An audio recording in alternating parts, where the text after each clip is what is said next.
The observation deck fell silent as Instructor Thalren's 4 eyes tracked the small creature, padding across the training floor. The predator pup, a Kethrian razorling, barely 3 months old but already showing the telltale ridge of bone spurs along its spine, moved with deliberate steps toward the lone human seated in the center of the combat chamber.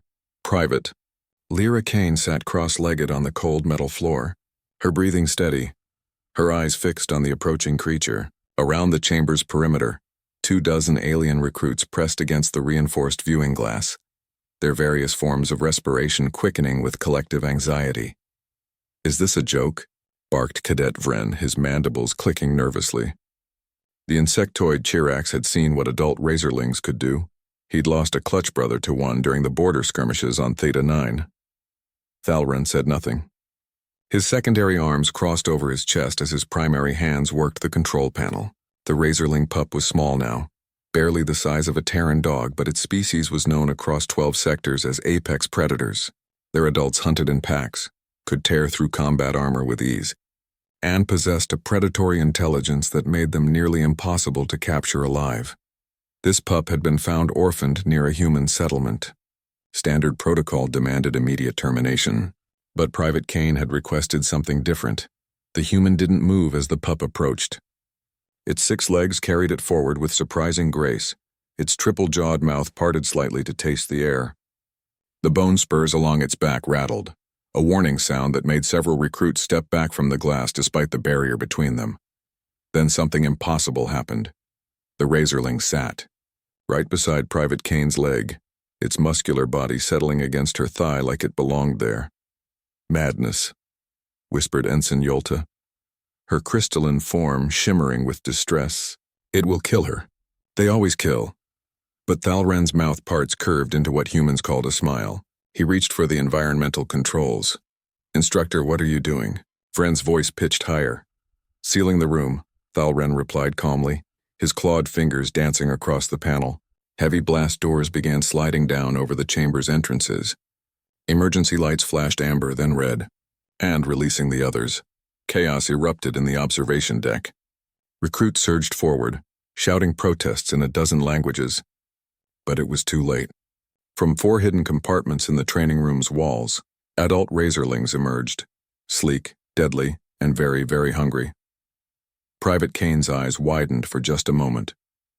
The pup beside her tensed, its body vibrating with a low growl that seemed to come from somewhere deep in its chest. "This is murder," someone screamed. Thalren turned to face his recruits, all 4 eyes blazing with something that might have been respect. "No, this is a lesson. Watch carefully, all of you. Watch what happens when you underestimate humans." The 4 adult razorlings circled, their intelligence evident in how they spread out, cutting off escape routes that didn't exist. They were each easily 300 pounds of muscle, fang, and killing instinct. Their bone spurs were fully developed, capable of injecting a paralytic venom that would drop most species in seconds. Private Kane stood slowly. The pup rose with her, staying close to her left side. Her hand drifted to her belt, not to her weapon, Thalren noted, but to something smaller. A whistle, barely visible. She brought it to her lips and blew. No sound emerged that the recruits could hear, but the effect was immediate. The pup's head snapped up. Its rattling intensified into a war cry that made the observation glass vibrate. And then, impossibly, the 4 adult razorlings hesitated. "What is she doing?" Yolta breathed.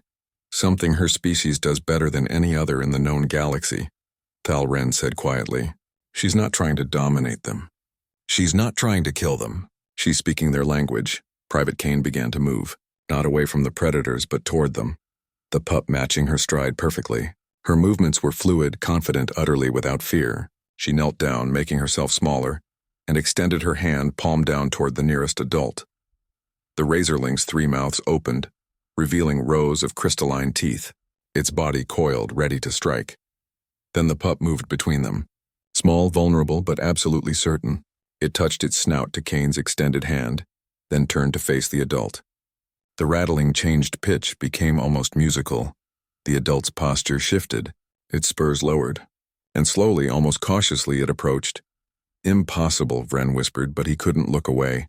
What happened next would be discussed in the Galactic Academy for years to come. Private Lyra Kane, unarmed and alone in a sealed room with 4 apex predators, didn't fight. She didn't run.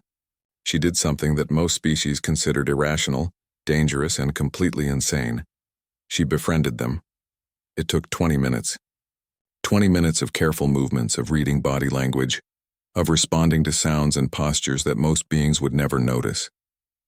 The pup acted as intermediary, translator, bridge between species that should have been eternally separate.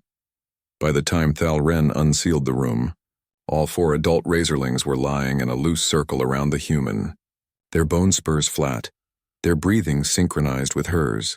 The pup slept curled against her leg. The observation deck remained silent as Private Kane stood and walked toward the exit. The razorlings watched her go but didn't follow. The pup, however, trotted after her without hesitation. Thalren opened the blast door personally. "How?" he asked simply. Private Kane smiled tiredly.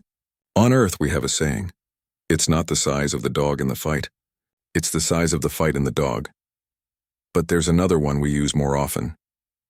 She scratched behind the pup's auditory ridges, and it leaned into her touch.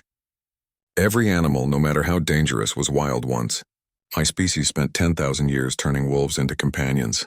We didn't do it through strength or fear. Then how? Patience, understanding, and the stubborn human belief that anything can be family if you're willing to try hard enough." She walked past him, the predator pup at her heels, leaving 24 stunned recruits to contemplate what they'd witnessed. Thalren watched her go, his respect deepening. Humans, he decided, were the most terrifying species he'd ever encountered. Not because of their weapons or their tactics, but because they could walk into a room full of predators and walk out with friends. That, he thought, was the real reason humanity would never be defeated. They didn't just survive hostile worlds, they made those worlds love them back.